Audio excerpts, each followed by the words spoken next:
who he puts in your life. Marriage is about love, trust, and friendship and unity. We marry for sickness and health, to death do us part.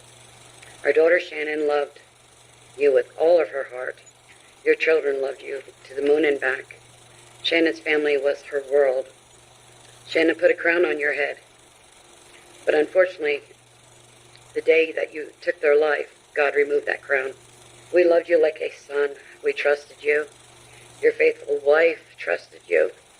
Your children adored you, and they also trusted you.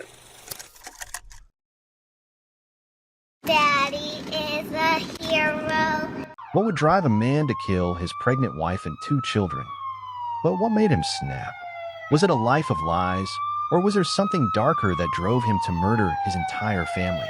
As the investigation unfolds, secrets emerge that no one saw coming, and the shocking truth is even more twisted than you could imagine. Behind this shocking tragedy lies a larger issue: how the facade of the perfect family can hide a dark truth. And what does it say about the true nature of deception? Before we dive into this chilling mystery, if you love true crime stories that keep you on the edge of your seat, don't forget to hit that subscribe button. Trust me, you don't want to miss what's coming next. It was an ordinary day in Frederick, Colorado. Or at least, it appeared to be. The sun was setting, families were enjoying their evening, and the world seemed to be carrying on without a care. But in the home of Christopher Watts, something had already gone terribly wrong. A crime was unfolding in the shadows, one that would soon make headlines around the world.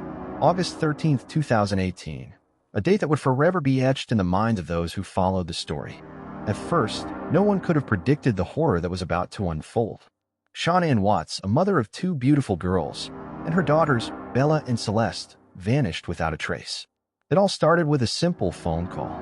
Shanann's best friend, Nicole, grew increasingly concerned when she couldn't reach her. Shanann had missed an appointment. She hadn't responded to texts. She was never the type to disappear. By the time Nicole arrived at Shanann's house, it was already too late. The doors were locked, no one answered, and the house felt eerily quiet. She called Chris Watts, who was at work. He was supposedly unaware of his family's disappearance. And so a routine welfare check was requested, not knowing it would lead to a nightmare of unspeakable proportions. Chris Watts was at the center of it all. The concerned father, the grieving husband, the man pleading for help. His calm demeanor seemed to tell a different story than the one hidden behind the closed doors of his home. As police arrived to investigate, they found disturbing clues. Shanann's purse, her phone, and even her keys were left behind. But there was something more unsettling. The car seats of his 2 young children were still inside their vehicle. How could they have just vanished? The house appeared normal, yet there was a growing sense of dread.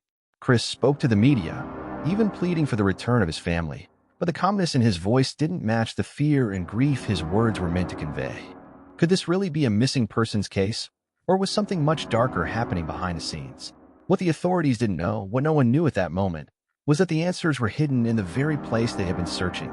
The home where Chris and Shanann lived, the place where the horror had already taken place. The father of 2, a man who had portrayed himself as the perfect family man, was hiding the terrifying truth. But why? What could drive a man to wipe out his entire family? We'll go through every detail of this chilling case, uncovering the lies, the manipulation, and the tragic final moments of Shanann, Bella, and Celeste. And in the end, we'll ask ourselves one unthinkable question. How did a father, someone who was supposed to protect and love, become a killer? Before we dive into the full story, I want to take a moment to ask, are you ready to hear what really happened that night? Don't forget to hit the like button if you're intrigued by this case. And make sure you subscribe to stay updated on all of our deep dives into true crime mysteries like this one. The Watts family murders have haunted many, but understanding what led to such a horrific event is crucial. Join us as we unravel the tragedy of the Watts family and discover the shocking truth behind the man who took everything away. The Watts family was a picture of the American dream. They had a beautiful home, a nice car, and 2 young daughters who seemed full of life. Shanann was well known for her energetic personality, always on social media, sharing her life with the world. Chris, seemingly a devoted husband and father, was employed by Anadarko Petroleum, a stable job that gave the family the lifestyle they had always dreamed of. But behind the surface, cracks were forming. Shanann, a loving mother and wife, had been battling personal struggles that few knew about. And Chris? Well, Chris had his secrets too. Hidden away beneath his smile and his public persona was a man who had been unraveling for months, if not years. Tensions in the marriage had been building, and Shanann's pregnancy only added to the strain. What could drive a man to murder his pregnant wife and 2 young children? What darkness could reside within a person that would push them to destroy everything they had? The answers were not clear, but they were about to be uncovered in the most chilling of ways. As the investigation continued, the story took a harrowing turn. Chris, initially portraying himself as the victim, soon became the prime suspect. But the truth was far more chilling than anyone could have imagined. What had seemed like a simple missing persons case was rapidly spiraling into a nightmare of deception, lies, and a tragic betrayal that no one saw coming. The lies Chris told were so well crafted, so manipulative, that no one could have ever predicted the depths of his deception. And when the truth finally came out, the full, horrifying truth, the world would be left in shock. The perfect family. The doting father. The husband who had seemed so devoted. None of it was real. It was all a facade. Now, let's rewind to that fateful night when everything changed. But before we do, if you're new here, make sure you subscribe. We bring you fresh, gripping, true crime cases every week. So pink means... That's just the test. I know. It just says the pink is going to be girls. I don't know. Just the test. That's awesome. My name's Nicole and I'm calling. Hey everybody. Say hi. Say hi. You don't want to say hi? Careful, Cece. There's a table there. Daddy. She is a hot mess. You have to take a leap of faith in yourself. No matter what it is in life, like take that leap of faith and know that you can do whatever you want to do. Experts weighed in. Some called him a covert narcissist, someone who craved admiration but hid behind a mask of humility. Others pointed to sociopathy, or even psychopathy. Whatever the label, one thing was clear. Chris had no empathy, no remorse, only self-preservation. Even his prison letters echoed this void. He described the murders in vivid detail, but never once asked for forgiveness. Never showed true sorrow, just justification. And that's what makes this case different. It wasn't a moment of rage. It wasn't a tragic mistake. It was a methodical, emotionless erasure of an entire family. But there's a deeper issue here, one that haunts countless households in silence: the appearance of perfection. Shanann, like many moms, curated her life online. Pictures of smiling kids, date nights with Chris, motivational quotes. Her Facebook was full of joy and optimism. She believed in her family. She worked hard. She was proud. But behind the camera, they were drowning in debt. Their house was in foreclosure. Chris had grown distant. Their intimacy had vanished. He'd stopped answering her texts. The signs were there, but they were quiet. And that's why people relate. Because this wasn't just a tragedy, it was a reflection of how many families wear a mask, of how danger can live right under your roof. Even law enforcement was shocked by how ordinary the Watts family seemed. They weren't on any radar. No history of abuse. No police calls. Just silence, and then devastation. What followed was a media storm. True crime communities exploded. Netflix's American Murder, The Family Next Door broke records. YouTubers, podcasters, journalists, they all dove deep into the psychology, the timeline, the warning signs. But why does this story still grip people years later? Because we saw them. We watched Shanann's videos, heard Bella's voice, saw Celeste's smile. These weren't just names in a headline. They were real. And Chris Watts? He was supposed to be their protector. Instead, he became their executioner. And now the question lingers. How many others are out there, hiding behind the same mask? This case isn't just about justice. It's about awareness. About noticing the quiet signs. About asking questions, even when everything looks perfect. In the aftermath, Shanann's family stepped forward with a message not of vengeance, but of advocacy. Her parents began speaking publicly, sharing stories of Shanann's kindness, her strength, and her dreams for her children. They wanted the world to remember her not for how she died, but for how she lived. They also began educating others about the signs of coercive control. when one partner subtly dominates the other with manipulation, financial control, and isolation. These warning signs often go unnoticed because they're not physical. They're emotional, and they're silent. What's chilling is how many people saw themselves in Shanann. People wrote thousands of comments on social media saying, "This could have been me." That's the terrifying truth about domestic violence. It often hides behind normalcy. Even former FBI profilers admitted that Chris's behavior defied standard patterns. He didn't fit into a single box. And that's what makes him so dangerous. There's no outburst, no screaming match, just a calm, systematic plan to erase everything. The home on Saratoga Trail still stands, a 5-bedroom shell filled with memories that will never fade. It became a symbol. People drive by not to gawk, but to remember, to reflect. And if you've made it this far, it means you care about stories that matter, about voices that were silenced, about justice. So if you haven't already, give this video a like. It tells the algorithm this story is important. And don't forget to subscribe, because our next case will dig even deeper into the darkness we pretend doesn't exist. As the case of the Watts family continued to unfold, the chilling reality of how Chris Watts managed to deceive everyone around him became even clearer. But how did he pull it off? How did a seemingly loving husband and father transform into a ruthless killer without anyone suspecting the depths of his darkness? It's a question that haunted law enforcement as they worked tirelessly to uncover the truth. As the investigation went on, Chris's lies became more apparent. He denied having any knowledge of his family's disappearance and portrayed himself as a grieving husband desperate to find his wife and children. But behind closed doors, a very different story was unfolding. The moment Chris Watts sat down with investigators, he made a crucial mistake. In the interrogation room, he initially stuck to his fabricated story. He claimed that Shanann had killed their daughters, and in a fit of rage, he had strangled her. But investigators weren't buying it. They could see through his facade, and they weren't letting him off the hook. Chris was asked to take a polygraph test, and when the results came back indicating that he was lying, his demeanor began to shift. Suddenly, he confessed. But even then, his story didn't add up. Chris claimed that Shanann had smothered their daughters, Bella and Celeste, in a fit of anger, and in response, he murdered her. But investigators quickly realized that his story was a carefully crafted lie, designed to make him appear like a victim while shifting the blame away from himself. Just when you thought you had the answers, another twist emerges.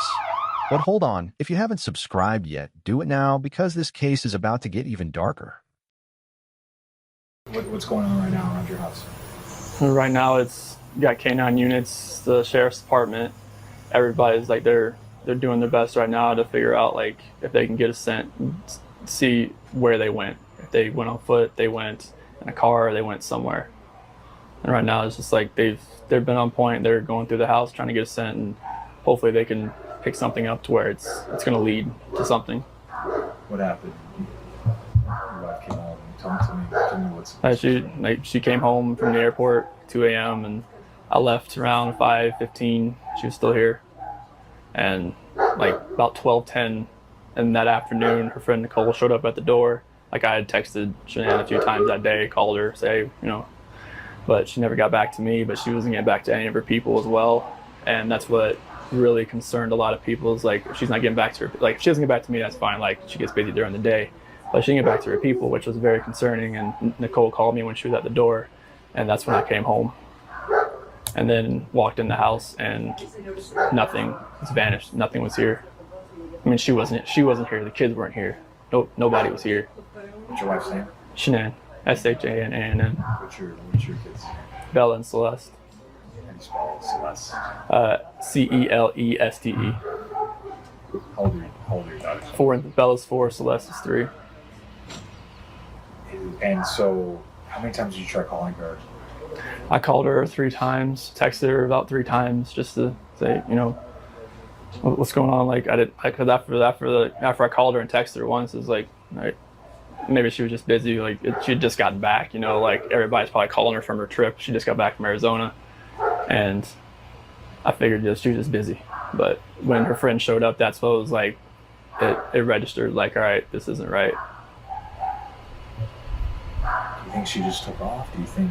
I mean, right now I don't even want to just like throw anything out there. Like I hope that she's somewhere safe right now and with the kids. But I mean, could she event? Could she just taken off? I don't know. But if somebody has her and they're not safe, like, I want them back now. Like that's what's in my head. Like, if they're safe right now, they're gonna come back. But if they're not safe right now, that's the not knowing part. Like, if they're not safe, last night I had every light in the house on.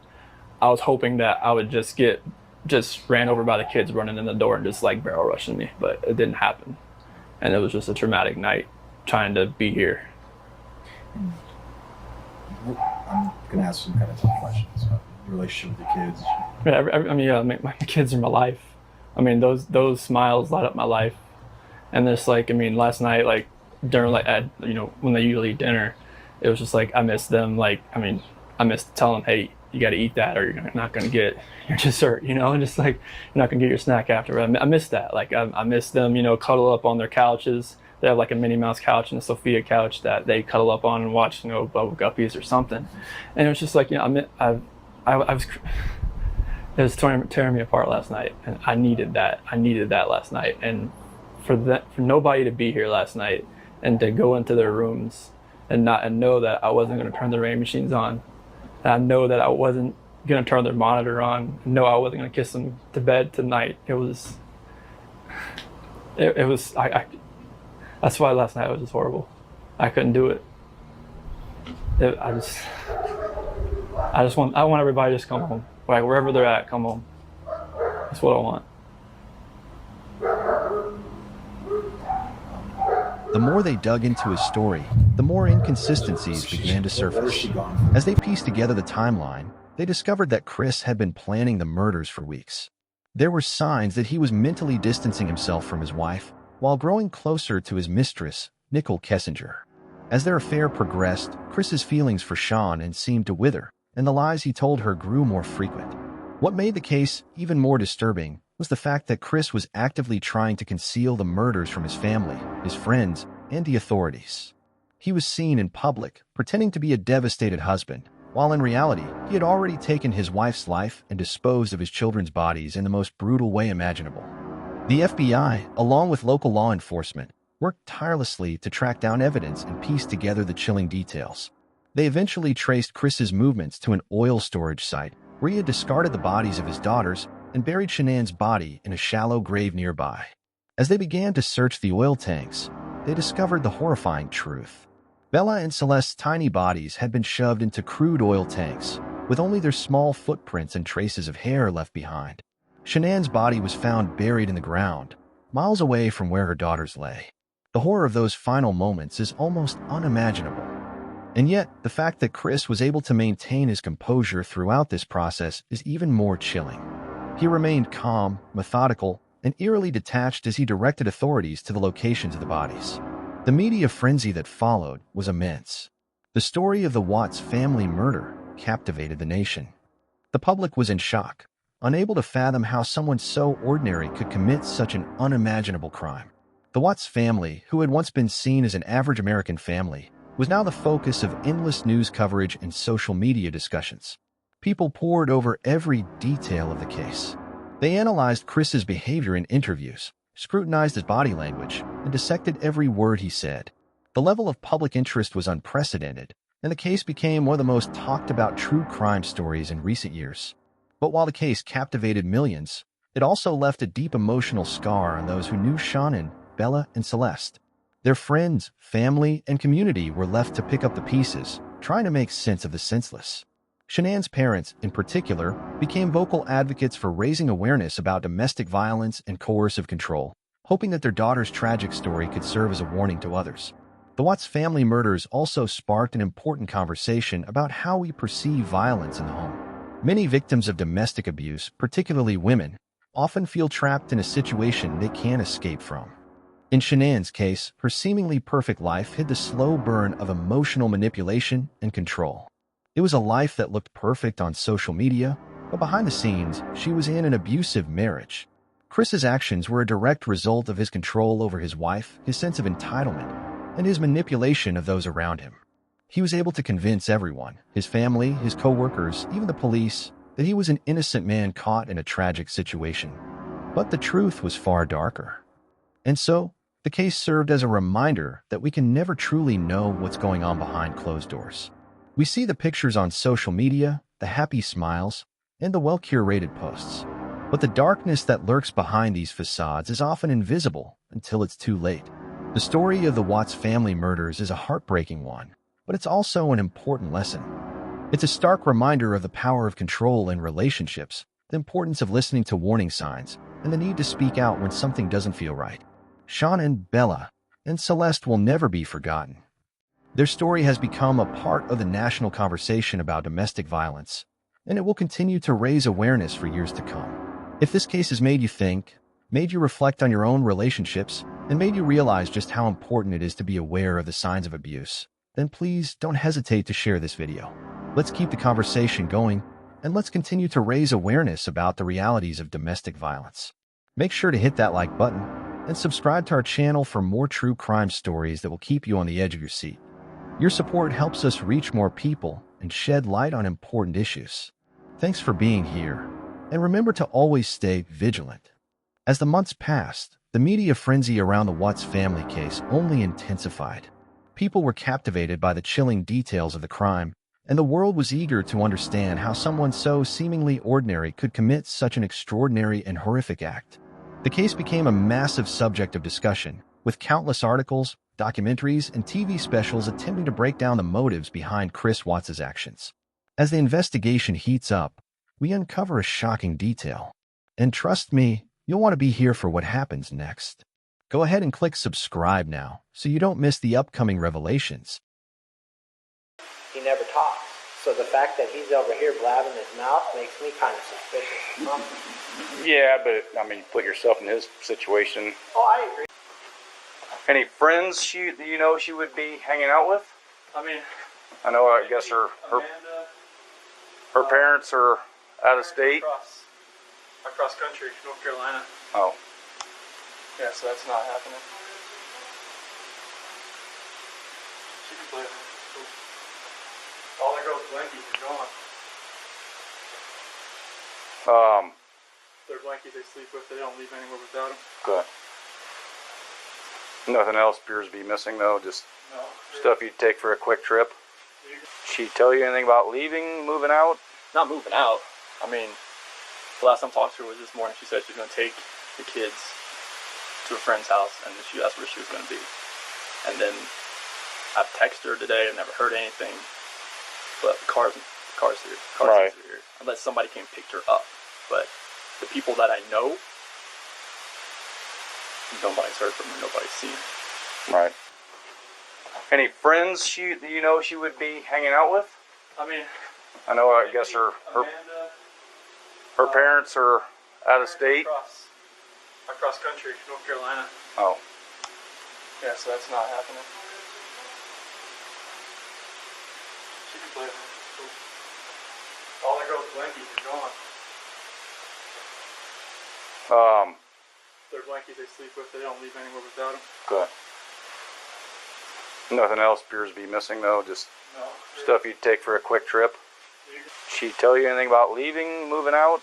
Not moving out. I mean, the last time I talked to her was this morning. She said she was going to take the kids to a friend's house, and she asked where she was going to be. And then I've texted her today. I've never heard anything. But the car's here. Right. Here. Unless somebody came and picked her up. But This is the people that I turning point know, we've all been waiting for. Everything is about to nobody's change. heard from her. Nobody's If you're seen her. hooked right now, Right. don't forget to subscribe. Trust me, you don't want to see how this ends. But the more people delve into Chris's life, the more the shocking layers of his deception came to light. To truly understand what happened in those final moments, we need to take a deeper look at Chris Watts' background, his personality, and the secrets he kept from those closest to him. Chris Watts was born on May 16, 1985, in Spring Lake, North Carolina. Growing up in a family that was far from perfect, Chris often felt neglected and overlooked, which many speculate may have contributed to his feelings of inadequacy and his desperate need for attention as he entered adulthood. However, by all outward appearances, Chris was a fairly regular young man, looking to build a future and settle down. He met Shanann Watts in 2010, and they soon became inseparable. Shanann, a dynamic, outgoing woman, had her own set of challenges, but together they seemed like a picture-perfect couple. They were married in 2012, and their family began to grow. The couple had 2 children, Bella and Celeste, and soon after, Shanann found out she was pregnant with a boy, Nico. On the surface, they seemed like the epitome of the American dream, a loving couple with 2 beautiful children, living in a spacious home in Frederick, Colorado. But as we all know, appearances can be deceiving. In private, Chris's relationship with Shanann was filled with tension.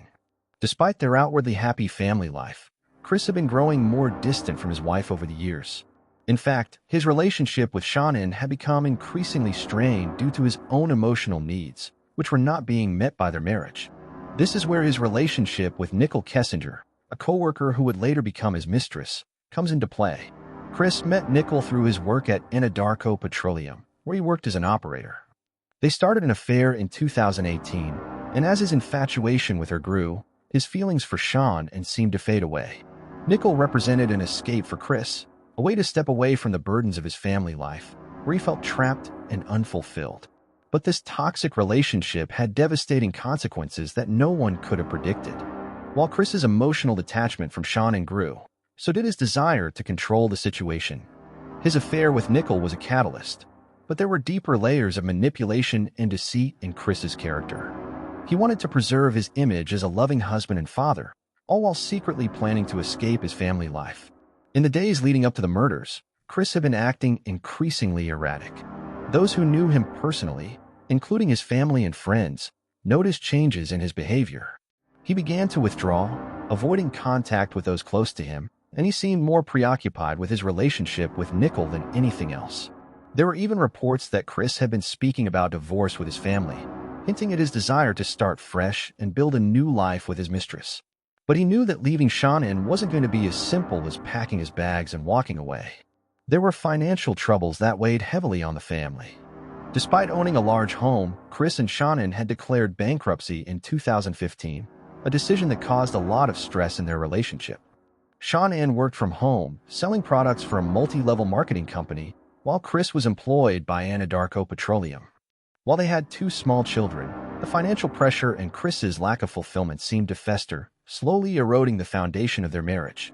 As Chris's affair with Nicole became more serious, he knew that he needed to find a way out of his marriage. But there was one major obstacle standing in his way. While Shanann may have had her own struggles, she was still a dedicated wife and mother. She didn't know the extent of Chris's unhappiness or his affair with Nicole. In fact, she had just returned home from a business trip the night before her murder, and she was eagerly anticipating the future with her husband and children. The night of August 13, 2018, began like any other. Shanann arrived home from her business trip to Arizona, exhausted from her travels but ready to spend time with her family. Chris was home with their 2 daughters, Bella and Celeste, who were also excited to see their mother after her trip. But unbeknownst to Shanann, the man she loved and trusted had already made up his mind. The time had come to put his horrific plan into action. In the early hours of August 13th, Chris strangled Shanann to death. The details of her final moments are harrowing, and the pain she must have felt in those moments is unimaginable. As Chris murdered his wife, their 2 young daughters, Bella and Celeste, slept peacefully upstairs, unaware of the horror unfolding below. Chris later claimed that Shanann had killed their daughters, and in a fit of rage, he murdered her in response. But this was a lie. In truth, Bella and Celeste were murdered in cold blood too. Once Shanann was dead, Chris moved on to his daughters, suffocating them with his bare hands. He then disposed of their tiny bodies as though they were nothing more than garbage. Bella and Celeste were shoved into the crude oil tanks at an oil field where Chris worked, their tiny bodies suffocated by the dark, toxic liquid. It's an image so brutal, so grotesque, that it's almost impossible to comprehend. But Chris wasn't finished yet. He buried Shanann's body in a shallow grave near the oil field, hoping to conceal the crime and cover his tracks. He then went about his day, acting as if nothing had happened. He even gave interviews to the police, pleading for the return of his wife and children, all the while knowing they were dead. His ability to deceive, to lie with such ease, is part of what makes this case so unsettling. The investigation quickly grew, with law enforcement and the FBI working tirelessly to piece together the evidence. Chris's lies began to unravel, and as the investigation progressed, the truth came out in shocking detail. Surveillance footage, polygraph tests, and Chris's own confessions eventually exposed his twisted actions to the world. The truth was undeniable. Chris Watts had brutally murdered his wife and children, and he would pay the ultimate price for his crimes. The Watts family murders are a testament to the horrific reality that can lie beneath the surface of even the most seemingly perfect families. This case serves as a stark reminder of the dangers of control, manipulation, and deception in relationships. No one could have ever predicted that a man so outwardly ordinary could commit such an extraordinary crime. I was in a really, really, really bad place. And I got a friend request from Chris on Facebook. And I was like, oh, what the heck? I'm never going to meet him. Except, well, one thing led to another. And 8 years later, we have 2 kids. We live in Colorado. And he's the best thing that has ever happened to me. And because of my health challenges, because I got so sick, I let him in. And he only knew me at that time. He knew me at my worst. And he accepted me. And, you know, through your vows, like through sickness and everything, he's been there. He was the one that let me lay on him and fall asleep for 3.5 hours on his lap while he had to pee. He is the best thing that has ever happened to me. So with that being said, know that no matter what, I can go on forever with this story, but I want to cut it short so I don't bore you guys. Know that no matter how hard life gets, no matter how low you feel, know that deep down, in your heart, that there's a purpose, there's a reason for everything. We may not understand it at the time. But as we reflect on the tragedy of Shanann, Bella, and Celeste, let's not forget the lessons their story has taught us.